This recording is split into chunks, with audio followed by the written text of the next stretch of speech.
నాయుడు గారు అత్యంత ప్రతిష్టాత్మకంగా తీసుకున్నటువంటి రెండు కార్యక్రమాలు, ఒకటి అన్నదాత సుఖీభవ, రెండు స్వచ్ఛాంధ్ర స్వర్ణాంధ్ర. పల్నాడు జిల్లా చిలకలూరుపేట నియోజకవర్గంలో ఈ కార్యక్రమాన్ని జరుపుకుంటున్నాం. ఈ కార్యక్రమంలో పాల్గొన్నటువంటి మనందరి అభిమాన నాయకులు రాష్ట్ర ముఖ్యమంత్రి గారు శ్రీ నారా చంద్రబాబు నాయుడు గారికి, సహచర ప్రజాప్రతినిధులు, ముఖ్యంగా రైతు సోదరి సోదరీమణులు, పాత్రికేయ మిత్రులందరికీ పేరు పేరున హృదయపూర్వకమైనటువంటి నమస్కారాలు, అభినందనలు తెలియజేస్తున్నాను. మనందరం ఇప్పుడు జరుగుతున్నటువంటి పరిణామాలే కాదు, గతంలో జరిగినటువంటి పరిణామాలు ఒక నిమిషం గుర్తు చేసుకోవలసినటువంటి అవసరం ఉంది. 2014వ సంవత్సరం మనం కోరుకోకపోయినా, మనకి ఇష్టం లేకపోయినా ఆంధ్రప్రదేశ్ రాష్ట్రాన్ని రెండుగా విభజించారు. ఆ సమయంలో ఎన్నికలు వచ్చాయి. మనందరం ఆందోళన చెందాం. దేశంలో ఉమ్మడి ఆంధ్రప్రదేశ్ అగ్రగామిగా ఉండేది. విడిపోయినటువంటి ఆంధ్రప్రదేశ్కి రాజధాని లేదు, 16,000 కోట్ల అప్పు. ఆ సమయంలో ఎన్నికలు. ఎవరైతే మళ్ళీ ఆంధ్ర రాష్ట్రాన్ని దేశంలో అగ్రగామిగా తయారు చేస్తారో, ఎవరైతే మళ్ళీ తెలుగు జాతి ఔన్నిత్యాన్ని ప్రపంచానికి చాటి తిప్పుతారని ప్రజలందరూ ఎదురు చూసి, ఆ సమయంలో మళ్ళీ ఈ రాష్ట్రాన్ని బాగు చేయాలంటే ఏకైక నాయకుడు మన నాయకుడు చంద్రబాబు నాయుడు గారని చెప్పి 2014లో ఆయన్ని ముఖ్యమంత్రి చేశారు. ముఖ్యమంత్రి బాధ్యతలు స్వీకరించారు. రాష్ట్రంలో అగమ్యగైరమైనటువంటి పరిస్థితి. రాజధాని లేదు, ఆఫీసులు లేవు, ఉద్యోగస్తులు పనిచేసినటువంటి పరిస్థితి లేదు. ఏ విధంగా పరిపాలన సాగుతుందో అని భయపడ్డారు ఆంధ్రప్రదేశ్ ప్రజలు. సమర్థవంతమైనటువంటి నాయకత్వాన్ని ఇచ్చారు. 5 సంవత్సరాలు ఆయన యొక్క నాయకత్వంలో ఆంధ్రప్రదేశ్ రాష్ట్రం అభివృద్ధిలో, సంక్షేమంలో దేశానికి ఒక రోల్ మోడల్గా పనిచేశారు. 2019లో మళ్ళీ చంద్రబాబు నాయుడు గారే ముఖ్యమంత్రిగా బాధ్యతలు స్వీకరిస్తే మన రాష్ట్రం ఈసరికి దేశంలో, ప్రపంచంలో అగ్రగామిగా ఉండేది. 2019లో ఆంధ్రప్రదేశ్ ప్రజలు యామరపడ్డారు. ఆ రోజు గొడ్డల పార్టీ అధ్యక్షుడు మాయ మాటలు చెప్పాడు, ఆచరణ కానటువంటి హామీలు ఇచ్చాడు. ముఖ్యమంత్రి పదవి గురించి సొంత బాబాయినే గొడ్డలితో నరికి నరికి చంపి సింపతి సంపాదించి 2019లో యామరపడ్డారు. ఆ రోజు గొడ్డల పార్టీ అధ్యక్షుడు మాయ మాటలు చెప్పాడు, ఆచరణ కానటువంటి హామీలు ఇచ్చాడు.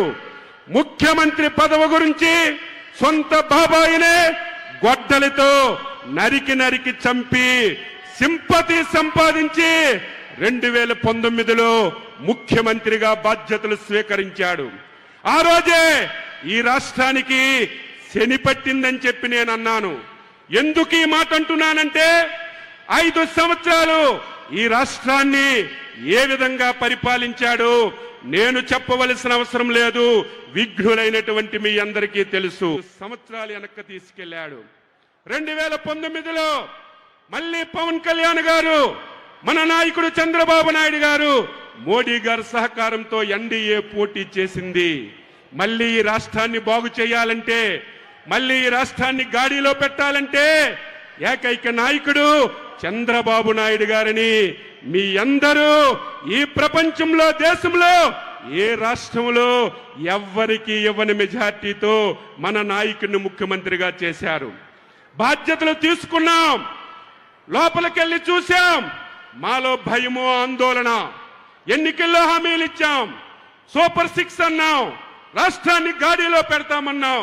కానీ ప్రభుత్వంలో చూస్తే మొత్తం డొల్లా. ఏ శాఖలో చూసినా ఒక్క పైసా లేదు. ఏ విధంగా పరిపాలన చేస్తామని నేనైతే భయంతో పాలన ప్రారంభించాం. సమర్థవంతమైనటువంటి నాయకుడు. ఈ రాష్ట్ర ప్రజలు 22 మంది ఎంపీలను గెలిపించారు.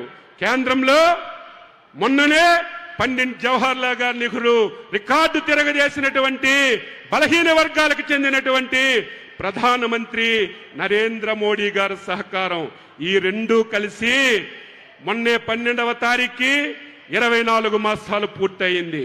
ఈ 24 మాసాల్లో మీరు నేను ఎవ్వరం ఊహించలేదు. ఎన్నికల్లో ఇచ్చినటువంటి సూపర్ 6 సూపర్ హిట్ చేశాం.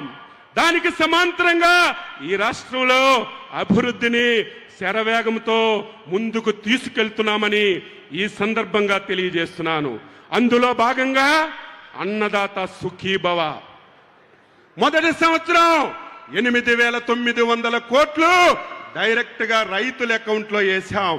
మళ్ళీ రెండవ విడత మొదటి ఫేజ్ లో ఈ రోజు ఈ కార్యక్రమానికి ఇక్కడ శ్రీకారం చుడుతున్నాం. ప్రతి ఒక్కరూ మైకు దొరికితే అన్నదాతే ఈ దేశానికి వెన్నుముకంటారు.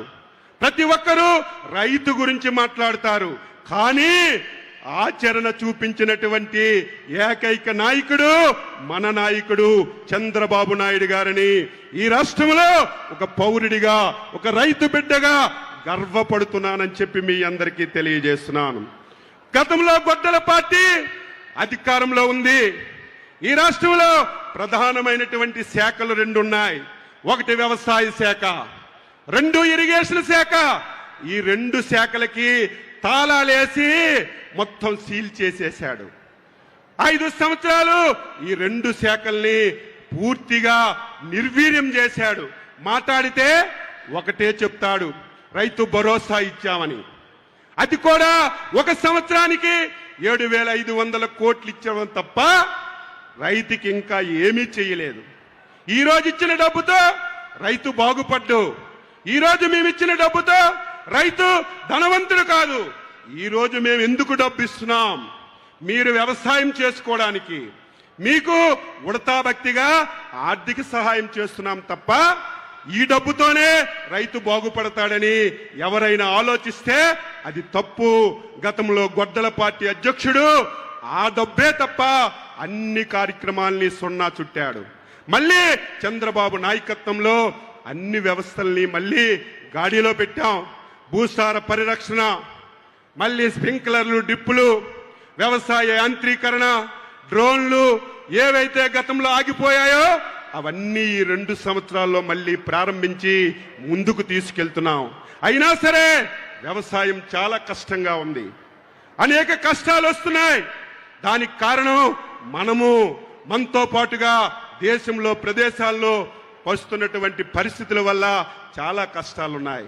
అందుకే రైతులు గుడ్డిగా వ్యవసాయం చేస్తే, ఏదో మా తాతలు పూర్వీకులు ఈ విధంగా వ్యవసాయం చేశారు, నేను కూడా అదే విధంగా వ్యవసాయం చేస్తానంటే మనకి నష్టాలు తప్ప లాభాలు జరగవని చెప్పి తెలియజేస్తున్నాను. ప్రభుత్వం చెప్పిన విధంగా, శాస్త్రవేత్తలు చెప్పిన విధంగా టెక్నాలజీని ఉపయోగించుకొని వ్యవసాయం చేస్తే దానికి తోడుగా మన నాయకుడు చంద్రబాబు నాయుడు గారు ఉన్నారు. మళ్ళీ వ్యవసాయాన్ని లాభదాటిగా తీసుకొచ్చి మీ అందరికీ మేలు చేయాలని చెప్పి చంద్రబాబు నాయుడు ఆధ్వర్యంలో పనిచేస్తున్నాం. చాలా కష్టాలు వచ్చాయి. గత సంవత్సరం మీ ప్రాంతంలో పొగాకు ఎవరు కొనేవాళ్ళు కాదు. 300 కోట్లు పెట్టి పొగాకు కొన్నాం. కోకోకి ధర లేకపోతే కోకో కొన్నాం.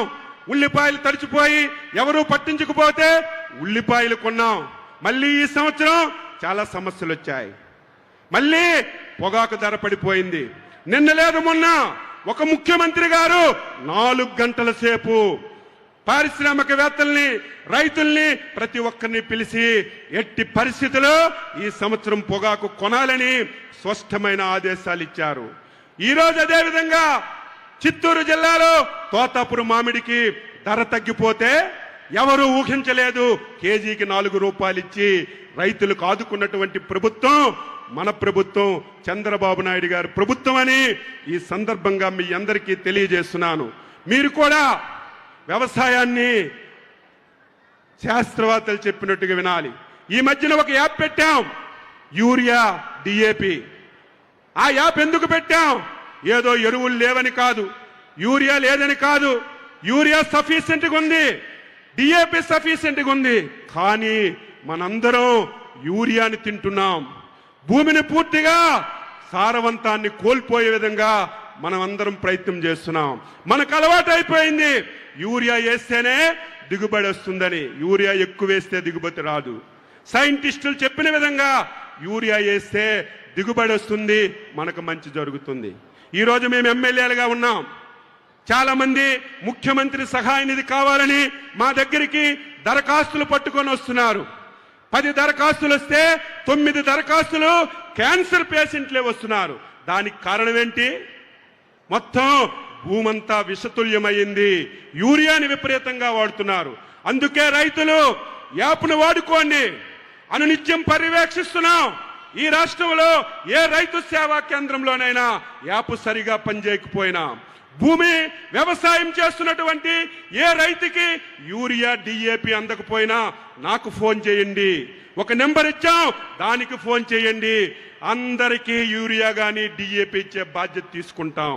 కానీ మీరు యాప్ను ఉపయోగించుకొని రేపు భవిష్యత్తుకి మార్గం చూపవలసిన అవసరం ఉంది. ఈరోజు మనందరం ఒకసారి చూడాలి. మన ప్రాంతానికి మిర్చి, గుంటూరు మిర్చి అంటే ప్రతి ఒక్కరికి ఒళ్ళు జలధరిస్తుంది. మొన్ననే గుంటూరు మిర్చి చైనాకు పంపించారు. 3 కంటైనర్లు చైనా నుంచి తిరిగి మళ్ళీ వచ్చాయి. కారణం ఏంటి? మందులు ఎక్కువగా వాడుతున్నారు. గతంలో అయితే ఎవరు చూసేవాళ్ళు కాదు. ఈరోజు టెక్నాలజీ పెరిగింది. ప్రతి వస్తువుని చూడొచ్చు. ఏ వస్తువులో, ఏ పంటలో, ఏ ఐటెంలో ఎంత కెమికల్స్ ఉన్నాయి, ఎన్ని మందులు వాడారని స్పష్టంగా తెలిసిపోతుంది. ప్రతి ఒక్కరూ ఆరోగ్య జాగ్రత్తలు పాటిస్తున్నారు. నేచురల్ ఫార్మింగ్ లో వాడినటువంటి వ్యవసాయ ఉత్పత్తుల్నే వాడుతున్నారు. కాబట్టి మీకు కష్టం అవ్వచ్చు, మీకు ఇబ్బంది అవ్వచ్చు. ఏది మంత్రి గారు ఎలాగా మాట్లాడుతున్నారు, తప్పగా మాట్లాడాలి. మాట్లాడకపోతే మేము తప్పు చేసిన వాళ్ళు అవుతామని ఈ సందర్భంగా తెలియజేస్తూ, ఇది మీ ప్రభుత్వం, రైతు ప్రభుత్వం. మీ దీవెనలు నిరంతరం ఈ ప్రభుత్వానికి ఉండాలి. నిరంతరం చంద్రబాబు నాయకత్వంలో ఈ రాష్ట్రంలో ప్రభుత్వం నడవాలని, దానికి మీ అందరూ ఆశీస్సులు ఇవ్వాలని కోరుతూ ఈ అవకాశం కల్పించినటువంటి ప్రతి ఒక్కరికి అభినందిస్తూ సెలవు తీసుకుంటున్నాం. జై హింద్.